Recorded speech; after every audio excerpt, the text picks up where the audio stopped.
বটগাছের যে নিচে এখানে একটি বসার জায়গা তৈরি করা হয়েছে এবং এখানে যারা পথিক বা যারা ভিজিটর তারা যেন এখানে বসতে পারে। যিনি তৈরি করেছেন তিনি হয়তোবা ইউনিয়ন চেয়ারম্যান হবেন, তিনি এটা তৈরি করেছেন। এবং আমি আমার ছোট একটা বাইক নিয়ে আমি এসেছি। এই যে বাইক নিয়ে এসেছি প্রকৃতি উপভোগ করার জন্য, এই প্রকৃতি ঘুরে ঘুরে দেখার জন্য আমি এই বাইকটা নিয়ে এসেছি। এবং এই যে বিকালের যে প্রকৃতির যে বিকালের যে সৌন্দর্য, একবারে নীরব নিস্তব্ধ এই প্রকৃতির মাঝে আমি এখানে দাঁড়িয়ে আছি। বন্ধুরা, বাংলাদেশ হচ্ছে চিরসবুজের সমারোহ। বাংলাদেশ হচ্ছে ঋতু বৈচিত্র্যের এক দেশ। এবং এই যে দেশে যে এই মুহূর্তে এখানে কিন্তু খুব ঠান্ডা বিরাজমান, এখানে কিন্তু খুব ঠান্ডা করতেছে। আপনাদেরকে বলে বোঝাতে পারবো না যে সন্ধ্যা হয়ে গেলে কীরকম মানে ঠান্ডা পড়তে থাকবে।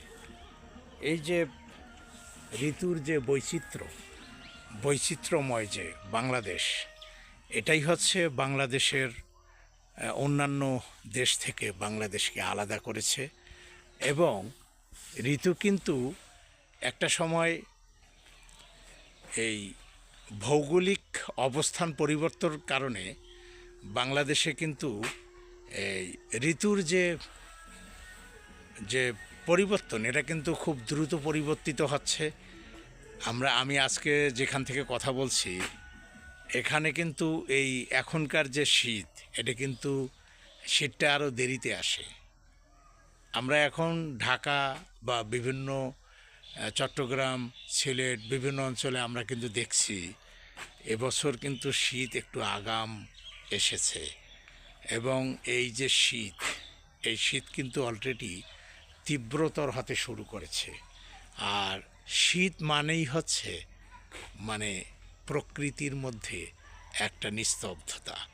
গরমে কিন্তু মানুষ খুব বেশি চলাফেরা করে এবং শীতও কিন্তু মানুষ অনেকের কাছে শীত উপভোগ্য, অনেকে শীতকে উপভোগ করে, আবার অনেকের জন্য শীত মানে বিরক্তির কারণ হয়।